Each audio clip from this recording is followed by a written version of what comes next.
Muy buenos días, mis hermanos, que el Señor les bendiga. Alabo al Señor porque una nueva oportunidad de hablar de su palabra es necesario para cada uno de nosotros, sobre todo cuando estamos enfrentando situaciones difíciles y complicadas en este mundo.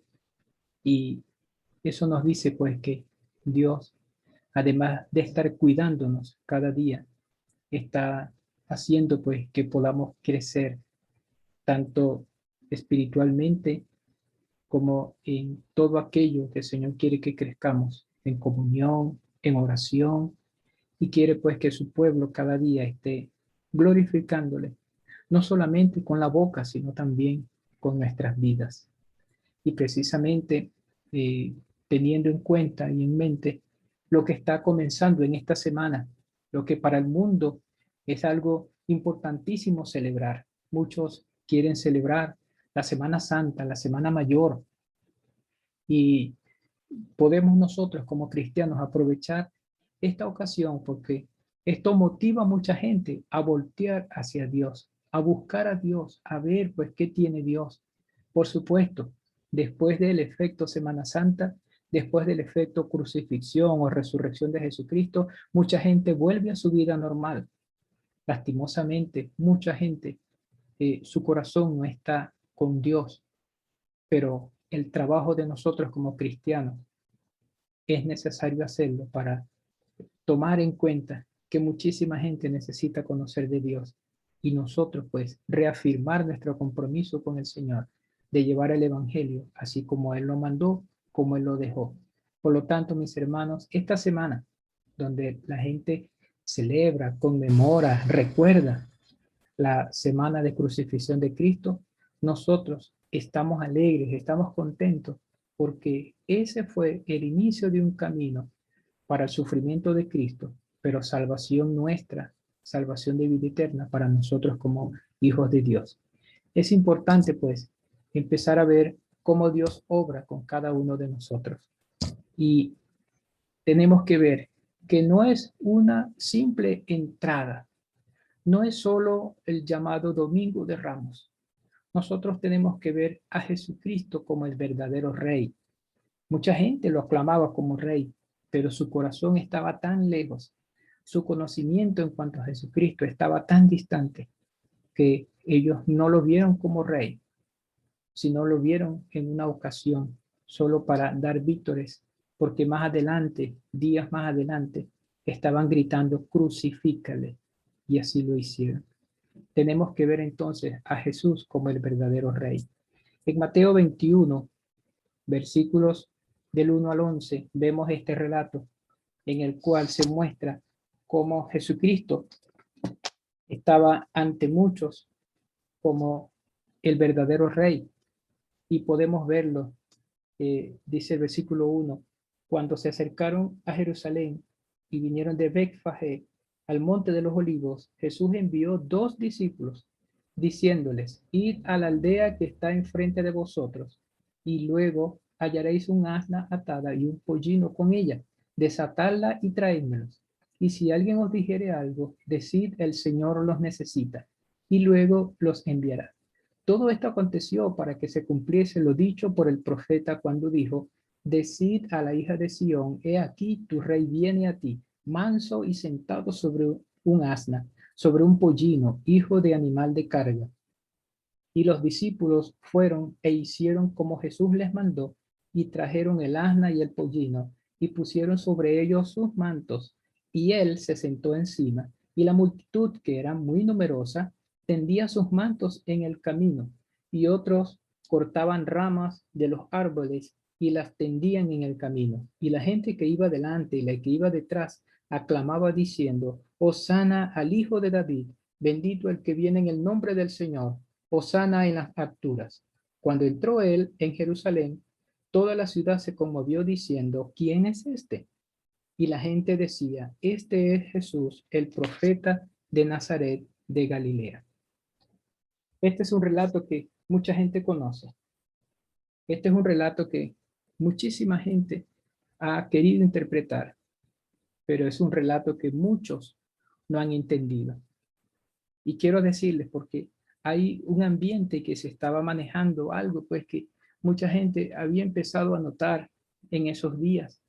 Y quiero decirles pues que ese recibimiento de Jesucristo en Jerusalén como rey viene también antecedido de algunos eventos. Por lo menos podemos ver que era la última semana de Jesucristo en cuanto al ministerio. Muchos no lo sabían. Por supuesto, el único que lo sabía era Jesucristo. Ya se estaba preparando pues para enfrentar lo más difícil de su ministerio aquí en el mundo, morir por el pecador. Era domingo 9, el mes de Nisan. Estaba ya preparándose el ambiente en Jerusalén para celebrar la Pascua. Ya estaban llegando muchas personas. Estaba preparándose el ambiente también. Poco tiempo atrás se había presenciado el milagro de la resurrección de Lázaro. Muchos tenían en sus mentes fresquecito ese ambiente, viendo a un Lázaro que tenía 4 días muerto y estaba siendo resucitado por Jesucristo. Otra cosa también, el grupo que viene con Jesucristo vienen de Jericó y precisamente vienen de la casa de Zaqueo, un hombre que había sido transformado por Jesucristo, por la palabra de Dios. Y una de las cosas que había impactado allí donde él vivía en Jericó era que un hombre era tan tacaño, era un hombre que quizás estaba siendo visto como un ladrón y quizás lo era.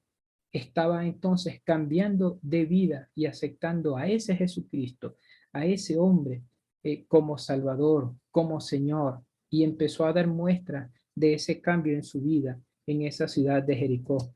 También podemos ver que es mencionado en este relato lugares importantes. Primero, las ciudades, Jerusalén, y muy cerca, Betfagé, también Betania, y precisamente tenemos que hacer énfasis en el Monte de los Olivos. Es un lugar de mucha importancia para Jesucristo, porque ocurren eventos importantes allí de Jesucristo en el Monte de los Olivos. Y por supuesto, en tiempo futuro también habrá movimiento del mismo Jesucristo en el Monte de los Olivos. Este evento es tan, pero tan importante que es mencionado en los 4 evangelios. En Mateo 21, el que acabamos de leer, en Marcos 11, en Lucas 19 y en Juan 12. Quiere decir que es tan importante que Dios permitió de que estuviera en su palabra ese relato y por lo tanto debemos considerarlo tan importante así. Y viendo eso, pues, si ese relato es tan importante y Dios quiere que nosotros lo consideremos, la pregunta sería, ¿es qué quiere Dios que sepamos de ese relato? Entonces, en esta mañana quisiera presentarle algunas características de lo que era ese relato, porque en realidad es importante allí de que esa entrada a Jerusalén como rey no es solo un evento más, es algo que iba a marcar para siempre la historia, no solamente de Israel, sino del mundo entero. Entonces, hay características especiales que nosotros tenemos que ver allí. Lo primero es que Jesús prepara su entrada a Jerusalén. En los versículos 1 a 7 de Mateo 21, vemos cómo él empieza a preparar el ambiente. Hay un mandato. ¿Cuál es el mandato? Vayan a la ciudad cercana, ubiquen allí un asna y está un pollino. Y si hay alguien que les dice que no los tomen o qué pasa con eso, ustedes les dicen que yo los mandé a buscar. Ese es el mandato. Y por supuesto, hay 2 discípulos a quienes Jesucristo manda. Estas personas que están para cumplir la misión. También están quienes son los dueños del asna y del pollino. Estas son las personas que están para colaborar en la misión, porque como leímos allí, Jesucristo manda a los 2 discípulos, ellos van hasta allá, y aún cuando las personas le preguntan, mire, ¿qué van a hacer con eso? La respuesta de ellos es, el Señor los necesita, y luego los va a devolver. Ellos, por supuesto, accedieron, e inmediatamente ellos llevaron ese pollino. Imagínense usted que otra característica importante en cuanto a esta entrada, de cómo Jesús preparó esa entrada a Jerusalén, es porque había una profecía cumpliéndose. Ya estaba forjándose algo. El último trecho del camino de Jesucristo antes de la cruz estaba cumpliéndose entonces en Zacarías 9:9, donde nos da esa información. Imagínense usted, directamente lo dice: tu rey viene montado en un asno. Zacarías le dice, mira, a Jerusalén, les dice, mira, allí va a venir el verdadero rey de Jerusalén, el verdadero rey de Israel, va a venir montado en un asno. Y el otro detalle es que es un rey manso.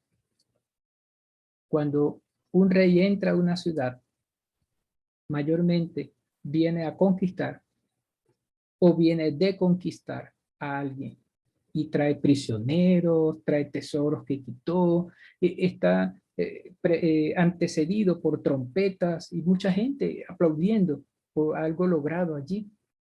Pero ¿cómo vemos a Jesucristo allí? Este rey que viene montado en un asno es un rey manso. No viene a mostrarle al mundo todas las batallas que él iba a hacer y por supuesto iba a ganar, ni tampoco mostrar trofeos o cosas así. Él venía a mostrarse a sí mismo como alguien que transmite paz, que transmite lo mejor que el ser humano puede tener, que es Dios mismo en su vida. Por lo tanto, lo que dice Zacarías, él desde un principio mostró a Jerusalén, mostró a Israel la verdadera idea de lo que debe ser el verdadero rey de Israel y de este mundo. Un rey manso, un rey de paz. Por supuesto, durante el camino, Jesucristo es recibido en Jerusalén. Por supuesto, había mucha gente con él. Muchos le esperaban a la entrada de la ciudad. Ahora, ¿quiénes le esperaban? Siempre había sus discípulos y algunos seguidores que estaban allí. Recuerden que, como hablamos en los antecedentes, venía precedido de un evento importante. Había resucitado a Lázaro. Mucha gente tenía fresco eso que había ocurrido, tan maravilloso. También debemos recordar lo que mucha gente estaba también teniendo en mente, que era la alimentación de mucha gente. Multiplicó la comida, multiplicó los alimentos. Mucha gente le seguía también por eso. Aparte de eso, había ocurrido otros milagros que había mantenido a las personas pendientes. Muchos estaban curiosos de saber qué iba a hacer. Otros estaban simplemente alegres porque estaba ocurriendo algo bueno en Israel. Pero por supuesto sabemos que hay personas que estaban simplemente allí en el momento. Y allí vemos a esos que son israelitas y extranjeros que venían a celebrar la Pascua. Simplemente estaban allí en esa región porque estaban llegando para la celebración de la Pascua. También nunca podía faltar los detractores y enemigos que querían matar a Jesús. Recuerden a toda esa gente ligada a la sinagoga, los sacerdotes, los fariseos, aquellos que querían matar a Jesús. No solamente querían atraparlo, hacerlo preso y desaparecerlo, que la gente no lo viera más, sino que querían matarle. ¿Cuántas veces enfrentaron a Jesucristo? Y todas las veces salieron ellos prácticamente con mucha pena, porque no tenían argumentos bíblicos, no tenían argumentos de todo eso que Jesucristo representaba. No podían cómo rebatir. Muchas veces ellos preguntaban, ¿con qué autoridad tú estás hablando? Porque se veía pues la autoridad con que Jesucristo presentaba ante ellos, no solamente una defensa, sino también una manera de presionarlos para que ellos entendieran que su actuación había sido siempre de pecado. Jesús es recibido en Jerusalén no solo por los que estaban afuera y de una manera que ellos pudieran hacer como alguien que llegó y simple, no. Ellos le recibieron y le rindieron homenaje como un rey. No solamente le dieron una bienvenida, sino mucho más que una bienvenida. Le rindieron homenaje como si fuera un rey. Incluso usaron expresiones de júbilo, pero también esas expresiones notaban que necesitaban socorro, necesitaban ayuda. Nosotros podemos ver que esa expresión hosana se usa para aclamar con júbilo, aclamar a un rey, aclamar a una persona de mucha altura en cuanto a lo que representa para las sociedades o cosas así. Ese hosana está diciendo a ellos, eres nuestro rey, eres alguien importante, nosotros nos debemos a ti. Es una alabanza que se le estaba dando en ese momento. Pero también esa misma palabra, hosana, se usaba en ocasiones para pedir salvación, para pedir socorro. Es como que ellos estuvieran diciendo allí, nosotros vemos lo importante que eres tú, sabemos que eres importante. Por eso venimos a ti para pedir salvación, para pedir que nos auxilies. Entonces, ante esa palabra, nosotros tenemos que considerar que lo que el pueblo estaba diciendo allí, muchos lo estaban haciendo inconscientemente, otros sí salía de su corazón esto y que iba a repercutir para siempre. ¿Sabes por qué? Porque además de ser la palabra de Dios que estaba dicha allí, estaba entonces tomándose algunas cosas, recordando lo que ocurría en la antigüedad. Y uno de esos es el Salmo 118, versículo 25, donde aparecen estas dos palabras, esta palabra Osana. Está directamente el salmista diciendo, Dios, yo voy a ti buscando salvación y socorro. Pudiéramos nosotros también considerar que eso que estaba ocurriendo allí era una manera también de pedir socorro directamente al verdadero Rey de Israel, que es el Señor Jesucristo. También Jesucristo, siendo recibido en Jerusalén, unos le esperaban para causarle daño por envidia. Y eso podemos notarlo en el libro de Lucas, capítulo 19, versículo 39, donde dice, entonces algunos de los fariseos de entre la multitud le dijeron, Maestro, reprende a tus discípulos, repréndelos. ¿Qué significaba esto que estaban diciendo? Que se callen, que se vayan, que no sigan haciendo más nada. Allí estaban demostrando la envidia que tenían ellos. Porque imagínense usted en la etapa en que ellos estaban viviendo allí. Era la semana en que se iba a celebrar la Pascua.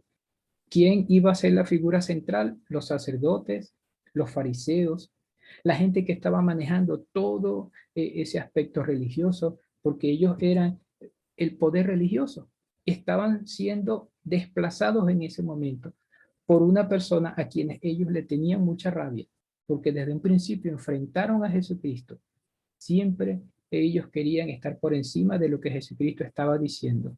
Muchas veces buscaron para apresarle, incluso matarle también. Y precisamente ya estaba en proceso una componenda para atraparle y matarle. No sabemos a cuántas personas ellos buscarían para pagarle y que dieran algo pues para apresar a Jesucristo, cuántos falsos testimonios se estaban preparando, cuántas personas estaban ellos ahí buscando para que criticaran, pero también estuvieran dispuestos a ir ante cualquier autoridad para mentir en contra de Jesucristo para poder tener una idea de cómo apresarle y matarle. Estaba preparándose ese plan, esa componenda. Este acto también, viendo a Jesucristo recibido como un rey, este acto también causó mayor furor en ellos. Imagínense, la persona que ellos estaban atacando y tratando de neutralizar, muchos que estaban allí, estaban dándole vítores de rey. Estaban diciendo a ese que iba montado en ese pollino, eres nuestro rey. Prácticamente le estaban diciendo. Imagínense el furor que creó en ellos. Imagínense cómo estaba su corazón, cómo estaba su vida allí. Estaban realmente, estaban rabiosos. Y eso pues quizás aligeró mucho más la forma en cómo atacar a Jesucristo y quitarlo del medio. Pero lo que no sabían ellos es que todo esto era un plan de Dios. Todo esto era cumplimiento de la palabra de Dios. Y es necesario que nosotros entendamos eso. Siempre va a haber oposición, siempre va a haber alguien, siempre va a haber algo que esté en contra de la voluntad de Dios. Pero los planes de Dios no se van a detener. Los planes de Dios se van a cumplir tal cual como Él lo estableció. Otra característica es que además de entrar en Jerusalén y causar todo ese revuelo, causó impacto en la misma ciudad. Mucha gente vio pues que estaba un movimiento fuerte y empezaron a hacerse preguntas. Y Eso nos debe dar un motivo para este detalle. Jesucristo nunca antes había aceptado este tipo de adoración. Más bien cuando él iba a sanar a algún endemoniado, que los demonios sí sabían quién era Jesucristo. Él les decía, cállate, sal de allí. ¿Para qué? Para que no supieran quién era. Imagínense usted lo que estaba ocurriendo. Había causado impacto en el pueblo de Jerusalén, el alboroto que se estaba escuchando, el movimiento de gente.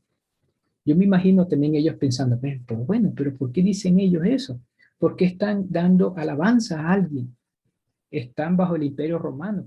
Ellos no esperan en ese momento, veían tan lejos la liberación del imperio romano, pero estaban viendo un movimiento que ellos le había causado ese impacto. ¿Qué está ocurriendo en la ciudad? Pues allí a ese hombre, a Jesucristo, que nunca había aceptado ese tipo de adoración, estaba ocurriendo. Algunas cosas estaban pasando y Jerusalén estaba notando que algo importante estaba ocurriendo. Mucha gente fue motivada a expresarse. Imagínese usted en una etapa donde la gente iba solo por cuestiones religiosas. Estaban preparando sus ofrendas, estaban preparando para lo que iba a decir el sacerdote y todo eso. Y cuando entra Jesucristo, mucha gente es motivada. Mucha gente empieza a escuchar ese barullo, esa bulla que viene desde fuera de la ciudad y empiezan ellos, bueno, a unirse a eso. ¿Cómo dice la palabra de Dios allí? Que esa gente fue motivada a unirse a la alegría que estaba viviendo esa parte de ese pueblo. Ellos empezaron a tender sus ropas. Ellos vieron pues que Jesucristo venía y empezaron a sacarse algunos las ropas para tender en el suelo y hacerlo como una alfombra. Imagínense usted, alguien montado en un animal y siendo recibido como un rey porque tendieron su ropa. Y los que no pudieron tener ropa para extender en el suelo, fueron y cortaron ramas. Se movieron a buscar las ramas para tender. Es como para decir, yo quiero participar de esto que está ocurriendo. Había mucha gente motivada. Mis hermanos, yo entiendo que lo que ocurre en el mundo ahorita es de poca motivación para muchos, porque lo más que escuchamos son malas noticias de personas que se han ido, de personas que mueren a causa de la enfermedad, del contagio, personas que están viviendo sumamente en una situación sumamente difícil por cómo se desenvuelve esto. Pero yo quiero decirles, hermanos, que la primera motivación que debe haber en nosotros es que la palabra de Dios se cumple y debemos motivarnos a seguir nuestro mensaje de presentar a Jesucristo como nuestro Señor y Salvador. Esta gente que no conocía de Dios, esta gente que estaba tan lejos de lo que Dios quería, de su voluntad, ellos se motivaron a recibir a Jesucristo. Muchos no entendían lo que estaba pasando, pero nosotros hoy que sí entendemos que Jesucristo es el Señor, ¿qué tan motivados estamos para actuar a favor de Jesucristo? ¿Qué tan motivados estamos nosotros para recibir ese mandato del Señor y cumplirlo y llevarlo hacia los demás? Esta gente, muchos estaban actuando solo por una motivación superficial, pero tú y yo conocemos a Jesucristo como Salvador. Ante toda esta situación difícil, debemos nosotros entender que debemos ser motivados por la palabra de Dios para cumplir lo que ella misma dice. Obedecer a Dios y mostrar a nuestro Dios como el primero en nuestras vidas. Es importante esa situación. Ese impacto que causó en Jerusalén, ellos sintieron el efecto de esa proclamación. No sabemos cuántas veces un rey o un gobernante había entrado de esa manera allí, pero fue tan diferente que el pueblo sintió la diferencia, sintió un efecto. Se dieron cuenta que era alguien importante, se dieron cuenta para que llamara tanto la atención, realmente era alguien importante para ser recibido de esa manera. Por supuesto, allí el texto, versículos 10 Dice, cuando entró él en Jerusalén, toda la ciudad se conmovió. Toda la ciudad se conmovió. El origen de la palabra conmover nos da dos detalles. Uno, que se asombraron. Porque ¿cómo es eso? En esta ciudad donde el Imperio Romano está dominando fuertemente, ¿cómo es eso de que alguien es recibido como un rey? Y la otra parte de la palabra es que fueron sacudidos, como diciendo, epa, despierta, algo está ocurriendo, algo diferente. Está iniciándose algo que va a cambiar vidas, que va a cambiar todo ese ambiente en ese lugar. Por lo tanto, nosotros tenemos que estar pendientes de eso. Nosotros como el pueblo de Jerusalén debemos conmovernos, pero no conmovernos para tristeza, sino que recibir ese sacudón, ese movimiento, ese despertar que tiene que haber en nosotros para presentar a Jesucristo como Rey, que es muy necesario en este mundo que está yendo muchos a la perdición, a la muerte eterna, muchos están tristes, están desconsolados. Bueno, esa motivación de Jesucristo como nuestro Señor debe despertarnos para ir ante aquellos que todavía no conocen a nuestro Señor Jesucristo.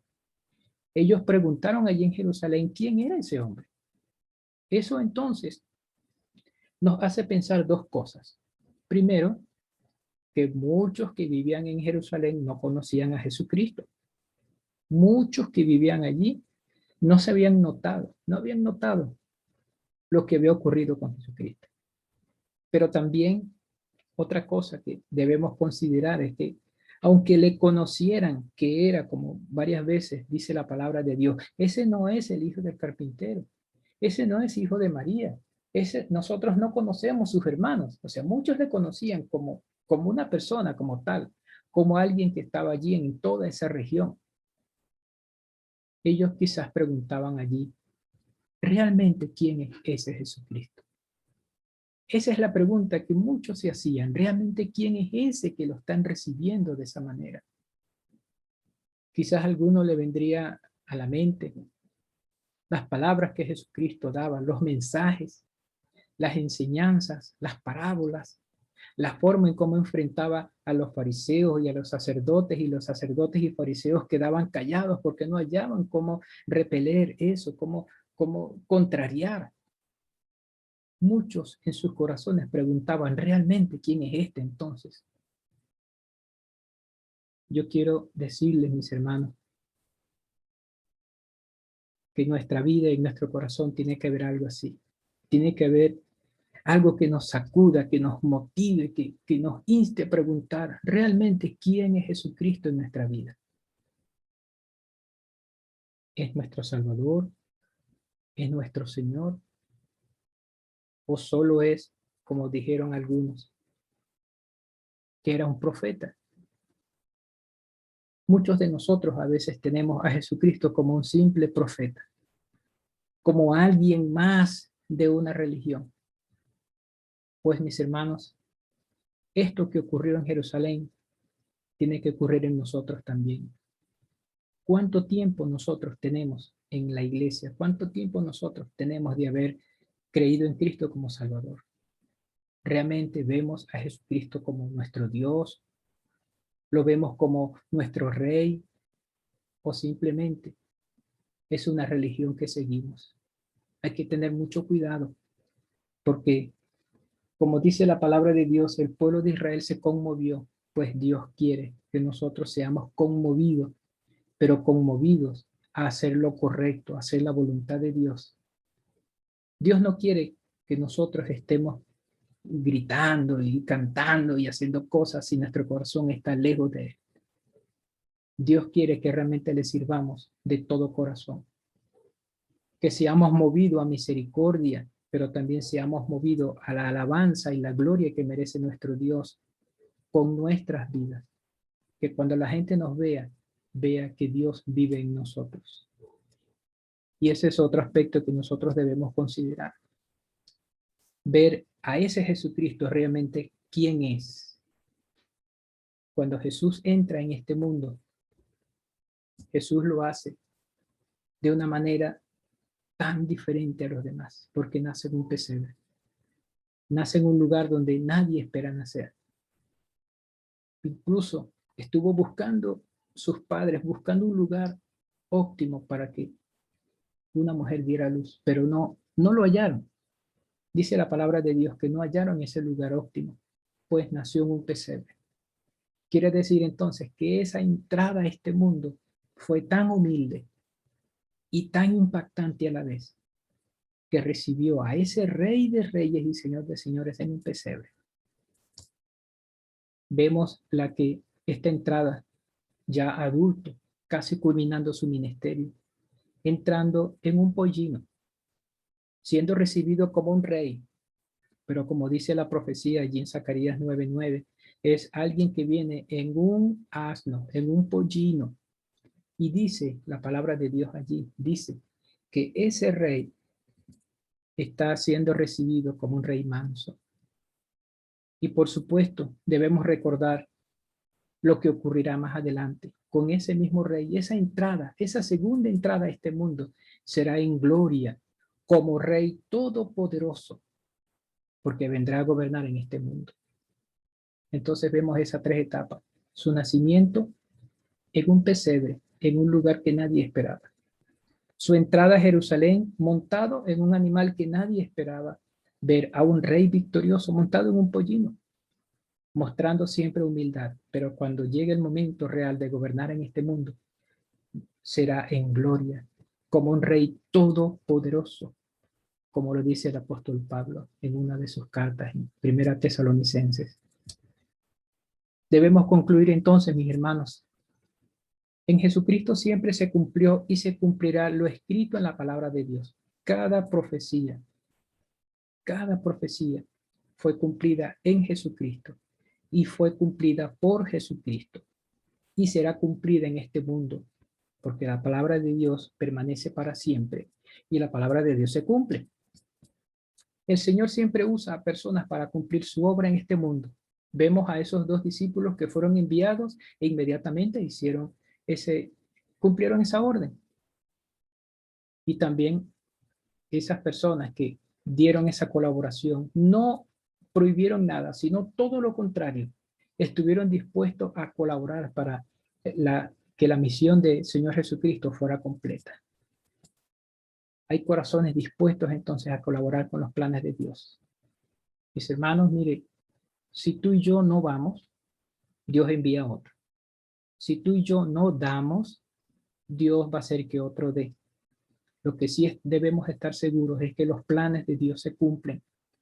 Los planes escritos, los planes presentados, los planes que dan esperanza a este mundo se van a cumplir, porque la voluntad de Dios es perfecta y sus planes se cumplen para ayudarnos a tener esa perfección de la palabra de Dios en este mundo y en este universo. Muchos esperaban un Mesías que les liberara del Imperio Romano. En ese momento la gente esperaba a un rey que los liberara, que les quitara ese imperio, que ya pudieran vivir tranquilos. Hoy muchos quieren a un Dios que cumpla sus caprichos. Cuando nosotros le hablamos de Dios a las personas, ellos quieren a un Dios que ellos puedan manejar. No quieren rendirse a ese Dios. No quieren tener a un Salvador.